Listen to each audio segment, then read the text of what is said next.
Morning মই মন্দিৰা গগৈ কোঁৱৰ তিনিচুকীয়া আদৰ্শ বালিকা বিদ্যালয়ৰ সহশিক্ষয়িত্ৰী।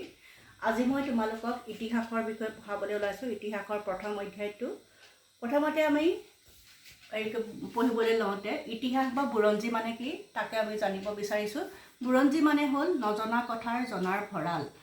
ঐতিহাসিক বা ইতিহাসবিদসকলে কি কৈছে বুৰঞ্জীৰ সময়খিনিক তিনি ভাগত ভাগ কৰিছে। যেনেকৈ কাল হিচাপে প্ৰাগৈতিহাসিক কাল, প্ৰাগৈতিহাসিক কাল আৰু ঐতিহাসিক কাল। এই ঐতিহাসিক কালটোকে আকৌ তিনিটা ভাগত ভাগ কৰিছে: প্ৰাচীন যুগ, মধ্যযুগ আৰু আধুনিক যুগ।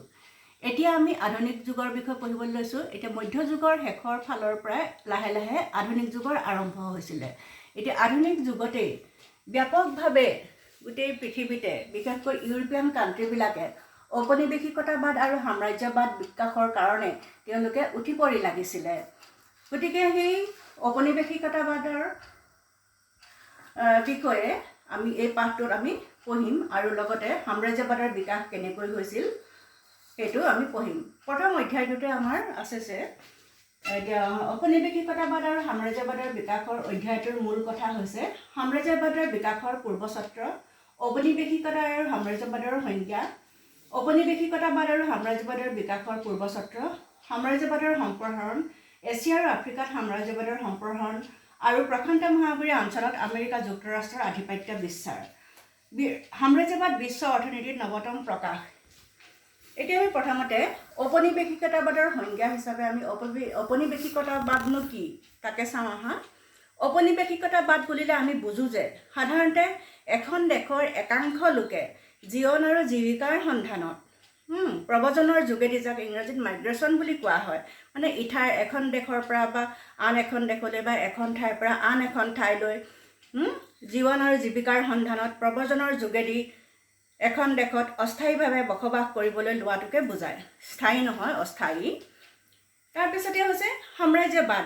সাম্ৰাজ্যবাদ বুলিলে হ'ল সামৰিক শক্তি তথা অস্ত্ৰৰ বলেৰে যুদ্ধৰ যোগেদি অস্ত্ৰ শস্ত্ৰৰ প্ৰয়োগ কৰি জবৰদস্তি এখন দেশে আন এখন দেশক সেই দেশৰ ওপৰত সকলো প্ৰকাৰ নিয়ন্ত্ৰণ স্থাপন কৰাৰ মাধ্যমত সেই দেশ বা দেশসমূহৰ পৰা সম্পদ লুণ্ঠন কৰি সম্পদ, জনসম্পদ, খনিজ সম্পদ, এভৰিথিং নিজ দেশক চহকী কৰিবলৈ লোৱা ৰাজনৈতিক প্ৰক্ৰিয়া বা ব্যৱস্থাটোৱে হ'ল সাম্ৰাজ্যবাদ।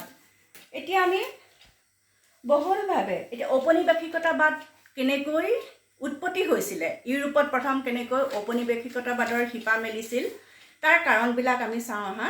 প্ৰথমতে হ'ল ঔপনিৱেশিকতাবাদৰ উৎপত্তিৰ প্ৰধান কাৰণ হ'ল ইউৰোপত নৱজাগৰণ। ইউৰোপত প্ৰায় 1400 পৰা 1600 শতিকাত ৰিনেছা বা নৱজাগৰণৰ উৎপত্তি হৈছিলে। নৱজাগৰণ মানে কি, তাত সেই সময়ত মানুহবিলাকৰ লিখা পঢ়া, ব্যৱসায় বাণিজ্য, চিকিৎসা সকলো দিশতে আগবাঢ়ি গৈছিলে। যেনেকৈ মানে উইলিয়াম শ্বেক্সপিয়েৰ, যেনেকৈ শিল্পী, সাহিত্যিক, নাট্যকাৰ সেইবিলাক, Leonardo da Vinci, Michelangelo, Raphael, Titian, যিখন মনালিছা ছবি যে গোটেই বিশ্ববিখ্যাত তোমালোকে সকলোৱে জানাই, তেনেকুৱা শিল্পী সাহিত্যিকৰ জন্ম হৈ এটা পৰিৱৰ্তনৰ সূচনা কৰিছিলে। ইউৰোপত নৱজাগৰণ সূচনা হোৱাৰ লগে লগে এলান্ধকলীয়া ধৰ্মৰ ধোঁৱাই আৱৰি ৰখা মানুহক নতুন নতুন চিন্তা আৰু কৰ্মৰ বাবে প্ৰস্তুত আৰু পৰিণত কৰি তুলিলে। সেই সময়ত গোটেই ৱৰ্ল্ডতে তেতিয়া কি কৈছে, ৰাজতন্ত্ৰৰ প্ৰচলন আছিলে। ৰাজতন্ত্ৰ আছিল আৰু মানুহবিলাক শিক্ষা দীক্ষাত পিছপৰা আছিলে, মানে সেইটো প্ৰচলন মানে এনেকুৱা আনুষ্ঠানিক শিক্ষা প্ৰচলন নহৈছিলেই। গতিকে মানুহে কিছুমান পুৰণিকলীয়া নীতি নিয়ম, গোড়ামী, ধৰ্মীয় গোড়ামী সেইবিলাকৰ লৈয়ে বেছিকৈ ব্যস্ত আছিলে আৰু মানুহবিলাক মানে সংস্কাৰমুক্ত নাছিলে, কুসংস্কাৰে আৱৰি ৰাখিছিলে।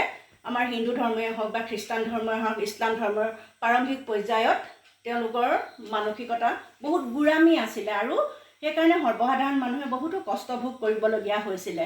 কিন্তু সাধাৰণতে উচ্চ শ্ৰেণীৰ মানুহ যেনেকৈ ৰজা বা যাজক বা ধৰ্মগুৰু, তেওঁলোকে এটা লাভ বিলাসৰ জীৱন যাপন কৰিছিল আৰু সাধাৰণ মানুহৰ অৱস্থা একেবাৰে বেয়া আছিলে। সেইখিনি আমি পিছত অধ্যায়বিলাকত আমি সবিশেষ পাম। গতিকে চিন্তা কৰ্মৰ বাবে প্ৰস্তুত আৰু পৰিণত কৰি তুলিলে। সূৰ্যৰ, পৃথিৱী আৰু লগতে সৌৰজগতৰ অন্যান্য গ্ৰহ নক্ষত্ৰ সম্পৰ্কে নতুন নতুন চিন্তা চৰ্চাৰ সিদ্ধান্তত উপনীত হ'বলৈ ধৰিলে।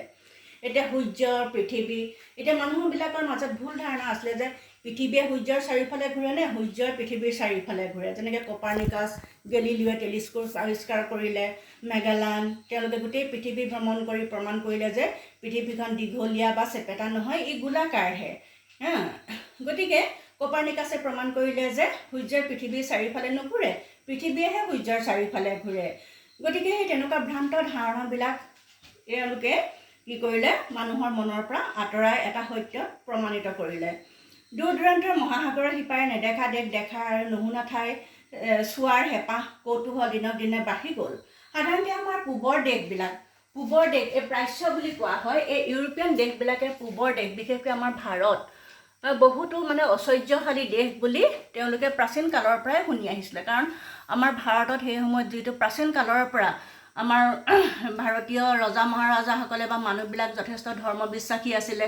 তেওঁলোকে ভগৱানৰ মানে সন্তুষ্টিৰ কাৰণে মঠ মন্দিৰবিলাকত টকা পইচা ধন সোণ দান বৰঙণি দিছিলে। গতিকে মঠ মন্দিৰবিলাক ধন সোণেৰে উপচি খাই আছিলে আৰু যথেষ্ট ঐশ্বৰ্যশালী হোৱাৰ কাৰণে এই পশ্চিমীয়া দেশবিলাকে কি কৰিছে, পূবলৈ আহি এই সম্পদবিলাক লুণ্ঠন কৰিবলৈ তেওঁলোকৰ বিৰাট হেঁপাহ আছিলে। গতিকে সেইটো প্ৰায় তেওঁলোকে 100-150 বছৰ পাছত কৰিছিলোঁ। 1498 চনত যেনেকৈ ভাস্কো দা গামাই আহি ভাৰতৰ কালিকট বন্দৰত উপস্থিত হৈ সেইটো তেওঁ প্ৰমাণিত কৰিলে।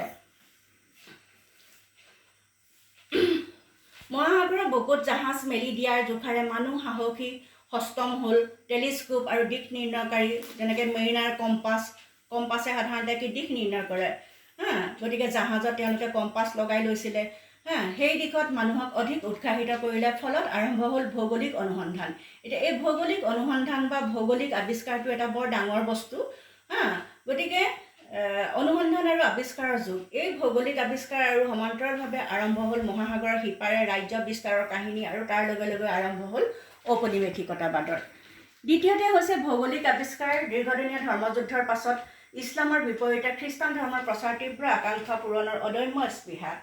ইতিমধ্যে কি হ'ল, মধ্যযুগৰ আগত ইউৰোপত ধৰ্মযুদ্ধ হৈছিলে। এই ইউৰোপিয়ান কাণ্ট্ৰি আৰু এখন মধ্যপ্ৰাচ্যৰ টাৰ্কি, পেলেষ্টাইন, এইখন কি কৈছে জেৰুজালেম আৰু বেথেলহেম, যিখন খ্ৰীষ্টান ধৰ্মৰ গুৰু যীশু খ্ৰীষ্টৰ জন্ম আৰু মৃত্যুৰ ঠাই, সেইকেইখন পেলেষ্টাইনৰ অন্তৰ্গত আছিলে। গতিকে এই ইউৰোপিয়ান কাণ্ট্ৰিয়ে সেই নিজৰ ধৰ্মগুৰুৰ পবিত্ৰ ঠাইডোখৰ উদ্ধাৰৰ কাৰণে টাৰ্কি আৰু পেলেষ্টাইন এই দেশবিলাকৰ লগত বহু বছৰ ধৰি ধৰ্মযুদ্ধ চলিছিলে। তাৰ ফলত কি হ'ল, দুয়োখন দেশৰ মাজত কি হৈছিলে, এটা মানে তেওঁলোকে সংস্পৰ্শলৈ আহিছিলে। আৰু তেতিয়া খ্ৰীষ্টান ধৰ্মই কি কৰিলে, ইছলাম ধৰ্মক বিট কৰি পেলাই তেওঁলোকৰ প্ৰভাৱ বিস্তাৰ কৰিবলৈ বেছিকৈ উঠি পৰি লাগিছিলে। বাণিজ্যিক পুঁজিৰ বিনিয়োগ আৰু সমান্তৰালভাৱে বহিঃবাণিজ্যৰ সম্প্ৰসাৰণ আৰু অধিক মুনাফা অৰ্জনৰ প্ৰৱণতা, সামুদ্ৰিক আৰু বাণিজ্যিক জাহাজ নিৰ্মাণৰ বাবে অত্যাধুনিক কলা কৌশল আৱিষ্কাৰ, সুদীৰ্ঘ উপকূলৱৰ্তী অৱস্থানে পশ্চিম ইউৰোপৰ দেশসমূহক পুনতে ঔপনিৱেশ স্থাপনৰ দিশত উৎসাহিত আৰু পৰিচিত কৰিছিলে। এতিয়া বাণিজ্যিক পুঁজি, সাধাৰণতে পশ্চিমীয়া দেশবিলাক ব্যৱসায় বাণিজ্যত বেছিকৈ আগৰণুৱা। এনেই আমাৰ অসমীয়াত এষাৰ কথা আছে, বাণিজ্য বসতি লক্ষ্মী। গতিকে তেওঁলোকে গোটেই ৱৰ্ল্ডতে সেই সময়ত মধ্যযুগৰ পৰা আধুনিক যুগলৈকে গোটেই ৱৰ্ল্ডতে তেওঁলোকে প্ৰভাৱ বিস্তাৰ কৰিছিল আৰু ব্যৱসায় বাণিজ্য ঔপনিৱেশ প্ৰতিষ্ঠাৰ যোগেদি তেওঁলোকে সাম্ৰাজ্য সম্পন্ন কৰিছিলে। ইংলেণ্ডৰ মানে ইমানেই মানে তেওঁলোকৰ উপনিৱেশ আছিল নহয়, তেওঁলোকক কোৱা হয় যে ইংলেণ্ডৰ কেতিয়াও বেলিমাৰ নগৈছিলে, মানে তেওঁলোকৰ কেতিয়াও অভাৱ নহৈছিলেই, মানে অভাৱ নহৈছিলে। গতিকে তেওঁলোকে যথেষ্ট সেইকাৰণে গৌৰৱবোধ কৰে। আৰু যিহেতু ইংৰাজী ভাষাটো হৈছে ইংলেণ্ডৰ পৰা বা ইউৰোপৰ পৰা প্ৰচাৰিত হোৱা, গতিকে ইণ্টাৰনেশ্যনেল লেংগুৱেজ, গতিকে গোটেই বিশ্বই তেওঁলোকক মানিবলৈ আজিও বাধ্য। তাৰপিছতে হৈছে তৃতীয়তে অস্ত্ৰ-শস্ত্ৰৰ আধুনিকীকৰণ, ঔপনিৱেশিকতাবাদৰ উৎপত্তিৰ অন্য এক কাৰণ। অস্ত্ৰ-শস্ত্ৰ ইতিমধ্যে ইংলেণ্ডত শিল্প বিপ্লৱ হ'ল। শিল্প বিপ্লৱ হোৱাৰ লগে লগে শিল্প উদ্যোগ, কল কাৰখানাৰ যথেষ্ট আধুনিক পদ্ধতিৰে বস্তুবিলাক, কাপোৰ কানি, অস্ত্ৰ শস্ত্ৰ, চিকিৎসা বিদ্যা, সকলোবিলাক আধুনিক যন্ত্ৰ পাতি প্ৰয়োগ কৰি খেতি বাতি সেইবিলাক কৰাত যথেষ্ট আগবাঢ়ি গৈছিলে। পঞ্চদশ আৰু ষোড়শ শতিকাৰ ইউৰোপৰ ভালেমান দেশত যুদ্ধাস্ত্ৰৰ উন্নয়ন আৰু আগ্নেয়াস্ত্ৰৰ উদ্ভাৱনে যুদ্ধৰ কৌশলৰ বৈপ্লৱিক পৰিৱৰ্তন সাধন কৰে আৰু এই ব্যৱস্থাৰ দুয়োদেশলৈ নিৰ্ভয়ে অভিযান চলোৱাত উৎসাহিত কৰিছিল, যাৰ ফলত ঔপনিৱেশিকতাবাদৰ সৃষ্টিত তেওঁলোকে আৰু আগবাঢ়ি গৈছিলে, বিশেষকৈ এই ইউৰোপীয়ান কাণ্ট্ৰিবিলাকে। ইউৰোপীয়ান কাণ্ট্ৰি বুলি ক'লে সাধাৰণতে England, France, Spain, German, Portugal, Netherland সেইবিলাককে বুজায়। চতুৰ্থতে চিকিৎসা বিজ্ঞানৰ উন্নতি ঔপনিৱেশিকতাবাদৰ উৎপত্তিৰ আন এটা কাৰণ। এতিয়া চিকিৎসা বিজ্ঞানৰ উন্নতিটোও এটা বৰ ডাঙৰ কথা। যেনেকৈ ৰঞ্জন ৰশ্মি প্ৰয়োগ কৰি এক্সৰে বা বিভিন্ন ধৰণৰ বেমাৰৰ চিকিৎসা পদ্ধতি সেই সময়তে উদ্ভাৱন হৈছিলে। গ্ৰীষ্মপ্ৰধান দেশসমূহৰ সচৰাচৰ দেখা দিয়া বেমাৰ আজাৰ আৰু ৰোগ ব্যাধি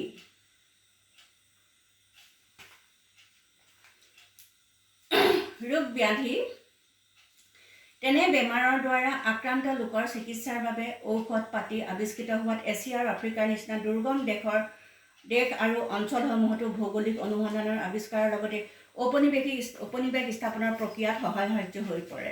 এতিয়া পূবৰ দেশ বুলি ক'লে সাধাৰণতে আমাৰ এছিয়ান কাণ্ট্ৰিবিলাকক বুজায়। এখন চৌদি আৰৱ, এইখিনি মিডল ইষ্ট বুলি কোৱা হয়, মধ্যপ্ৰাচ্য।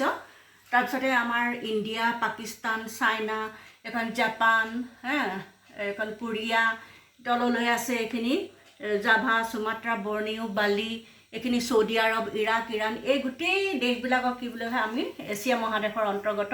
আৰু এইবিলাক জাভা, সুমাত্ৰা, বৰ্নিও, বালি এইবিলাকক চাউথ ইষ্ট এছিয়াৰ দেশ বুলি কোৱা হয়। গতিকে আৰু তেনেকৈ এখন দক্ষিণ আফ্ৰিকা এইবিলাক খুব গৰম ঠাই। গতিকে ইয়াৰ মানুহৰ যিটো মানে জলবায়ু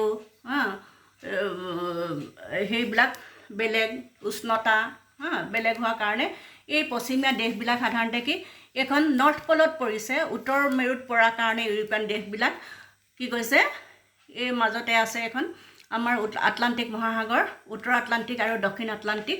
গতিকে ইয়াৰ পৰা কি কৈছে গৰম আৰু ঠাণ্ডা বতাহ বৈ থাকে আৰু তাৰ ফলত কি হৈছে উত্তৰ মেৰুৰ পৰা কি কৈছে ঠাণ্ডা পানীৰ সোঁত ইয়ালৈ আহি থাকে। এটা চাৰ্কুলেশ্যন হৈ থকাৰ কাৰণে তাৰ বতাহটো ইয়ালৈ আহি ইয়াৰ ইউৰোপীয়ান দেশৰ যিটো জলবায়ু বতাহ সেইটো নাতিশীতোষ্ণ কৰি ৰখাৰ কাৰণে তাৰ মানুহবিলাকে ইমান উত্তাপটো সহ্য কৰিব নোৱাৰে।